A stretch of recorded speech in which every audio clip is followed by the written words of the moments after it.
Bueno, mi nombre es Carolina Silva. Voy a comentar sobre mujeres en la historia de la dinámica.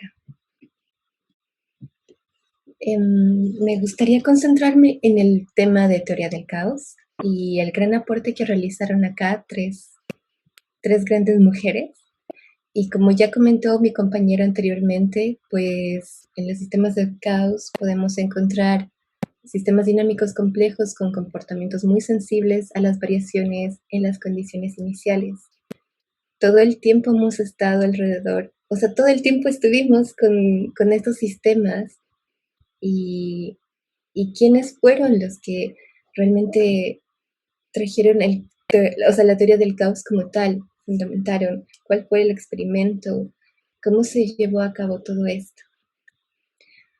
Iniciaré con Mary Cartwright. Ella nació en 1900 en Inglaterra, es matemática. Y pues ella presenció lo que es la Primera Guerra Mundial. Fue muy complicado estudiar en la universidad por ese hecho, sin embargo lo hizo muy bien y incluso se graduó con honores y todo ello. Era muy aplicada y a lo largo de su vida tuvo muchos premios, reconocimientos por todo el gran aporte que realizó en cuanto a las matemáticas y aportes tecnológicos. Y bueno, también presenció la Segunda Guerra Mundial. En este caso, ella ya estaba muy preparada académicamente y pues el gobierno británico pidió a la sociedad matemática que puedan ayudarlos con un problema que tenían en los sistemas de radar. Así que a Mary Cartwright le interesó muchísimo esto de poder conocer de qué se trataba el problema y solucionarlo. Así que ella, junto con John Littlewood, um, postularon a esto y solucionaron el problema que estaba en los amplificadores de potencia instalados en los sistemas de radar.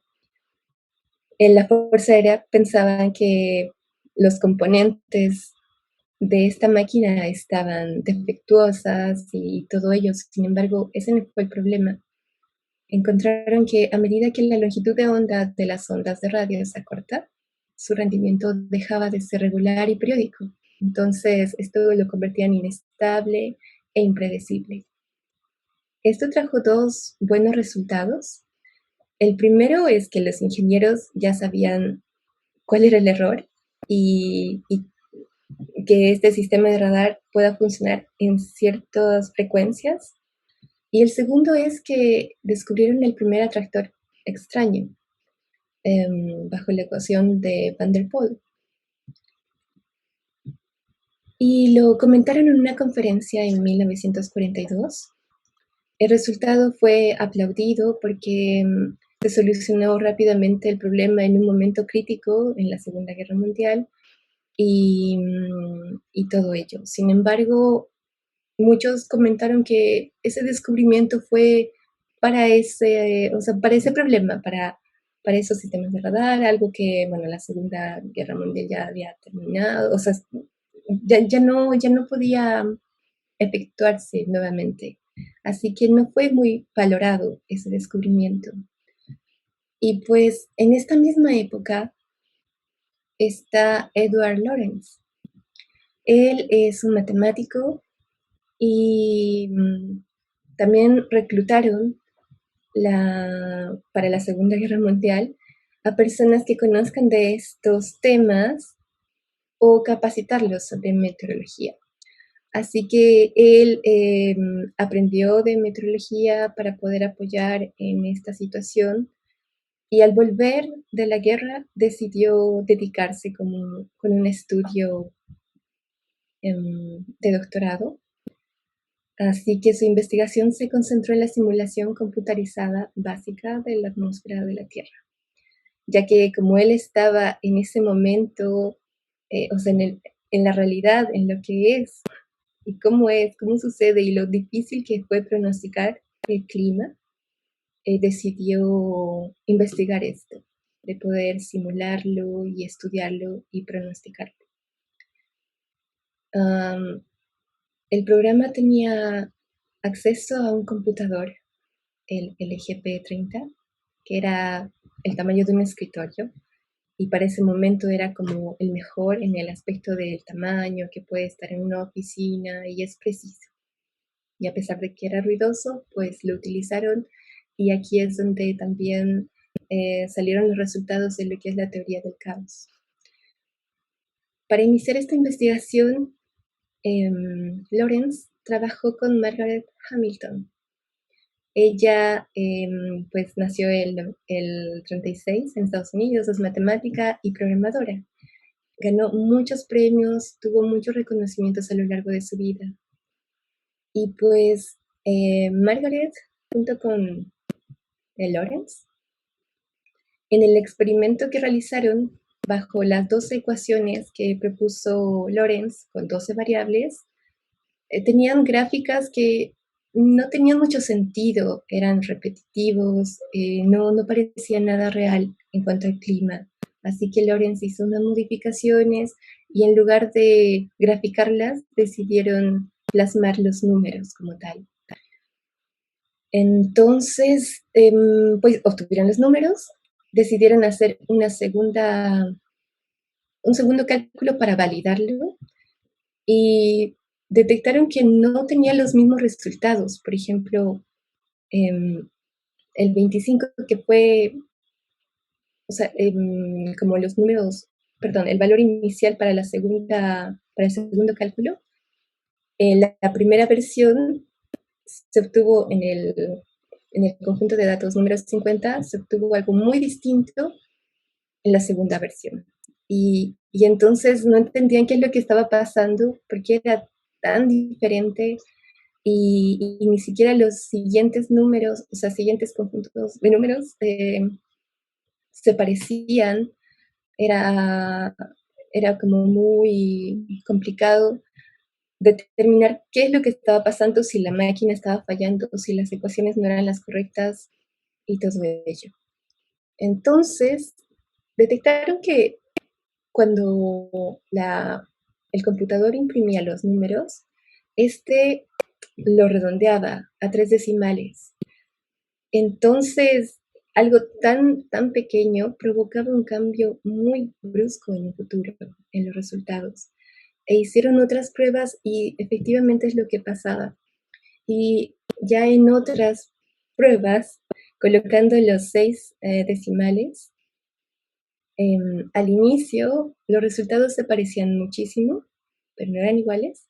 Y después nuevamente los valores eran muy distintos. Entonces ya concluyeron en algo y lo presentaron en unas conferencias, que existía una dependencia sensitiva a las condiciones iniciales. Sin embargo, nadie se percató de que esto fuera algo muy importante, un descubrimiento muy importante, ni siquiera el equipo ni las personas que estaban escuchando como tal. O sea, sí era algo interesante y curioso, pero todavía no se encontró esa esencia. Y bueno, Margaret,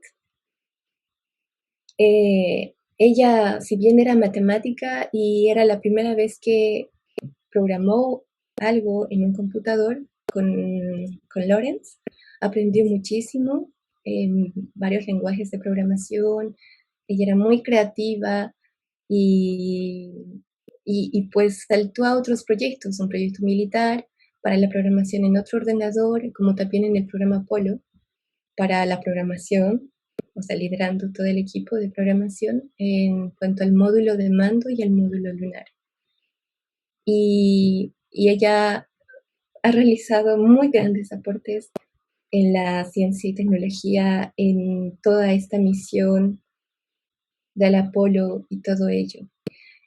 Y pues antes de irse, por supuesto, a estos proyectos, recomendó a Ellen Feather para que trabajara con Lawrence y continuaran con el proyecto que estaban desarrollando. Así que la capacitó en el uso de este computador, cómo programarlo y todo ello. Y, y pues Ellen era igual matemática y le encantaba todo esto ella estaba muy entusiasmada en conocer algo nuevo y ser partícipe de algo interesante que va más allá de los números, sino que tiene un resultado. Y así es como llegan a obtener esta gráfica, puesto que Lorenz de las 12 ecuaciones con 12 variables lo fue mejorando y basándose en otra investigación de su compañero Salzman, redujo todas esas ecuaciones a 3 de ellas con 3 variables.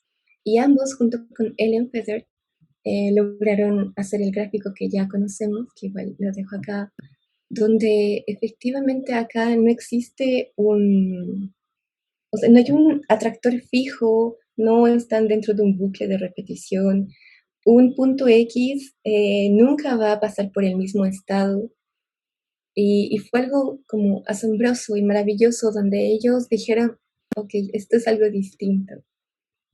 Y bueno, en este caso Lawrence lo publicó y se hizo muy famoso esta frase donde dice, el aleteo de una mariposa puede ser la causa de un huracán en otra punta del mundo. Porque algo tan pequeño que sucede, bueno, en este caso el aleteo de una mariposa, causa un resultado muy grande en un futuro. Inicialmente él lo conversaba como las gaviotas, porque como estaba en la Segunda Guerra Mundial, mientras hacían los vuelos y todo, veía gaviotas, y con todos estos resultados de tan drástico cambio, entonces él se imaginaba que el aleteo bueno, no el aleteo, sino cuando estas gaviotas empiezan o se están volando en sí, generan estos cambios grandes, ¿es así? ¿No? Entonces le quedó como la duda, ya que numéricamente se tenía todos estos resultados. Y si bien hablaba de las gaviotas, en las conferencias alguien lo cambió a la mariposa y ese es el que más se hizo famoso. Y pues se tienen muchas películas, libros, donde lo mencionan y comentan sobre la teoría del caos considerando esta famosa frase. En los artículos que ya Lawrence publicó, en los agradecimientos nombró tanto a Ellen Feather como a Margaret Hamilton, y esto fue muy bueno por su parte porque no era algo común en ese momento. Y fue bueno porque si bien Margaret Hamilton ha desarrollado muchas otras actividades interesantes y ha crecido y ha sido premiada y reconocida, Ellen Feather no. Incluso si no hubiera estado acá en agradecimientos, su nombre nunca lo hubieran encontrado y nunca hubiéramos sabido de ella y de su gran aporte en esto. Usualmente se consideran estas investigaciones, todo lo del pasado, como de personas solitarias. Muchas historias comentan que Edward Lorenz es quien propuso todo, desde las ecuaciones hasta la programación y todo ello. Sin embargo, siempre existía un equipo detrás y usualmente en estos equipos de estos años pasados, las mujeres estaban muchísimo, o sea, participando muchísimo en programación, ya que antiguamente lo mecánico era lo mejor y entonces los hombres se dedicaban a hacer eso, a hacer un diseño mecánico, a evaluar la parte de los mecanismos internos que necesitan para hacer los cálculos, ya que la computadora al final es una evolución de las calculadoras, haciéndolos más sofisticadas que pueden hacer cálculos mucho más complejos. Entonces, en segundo plano quedaba la programación. Era, bueno, háganlo funcionar. En 2 semanas tenemos que presentarlo y necesito que funcione. Y esa siempre fue la frase. Entonces, muchas mujeres eran matemáticas y aprendían a programar estas máquinas que utilizaban las tarjetas perforadas y todo ello. Incluso Margaret Hamilton, de tantas pruebas que hizo, porque había muchas fallas al inicio con el computador, ella agarró un lápiz y empezó a perforar cuando eran unos y parcharlos cuando eran ceros y así hacer más rápido el proceso.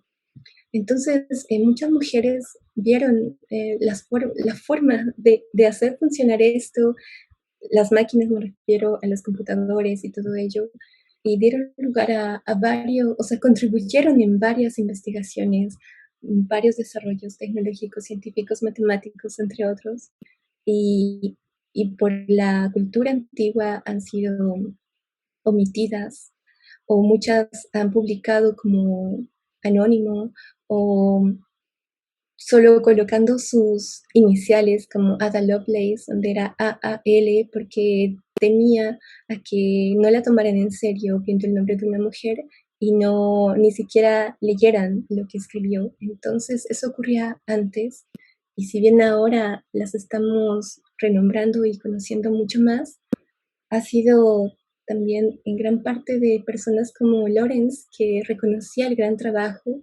y las nombraban. Ahora mismo, yo creo que todos podríamos decir que ellas deberían estar, ay, lo siento, disculpen, deberían estar como coautoras en estos artículos científicos, porque ahora es así, si estamos trabajando en equipo y alguien desarrolla la parte de software o algo muy importante, pues está dentro como coautora.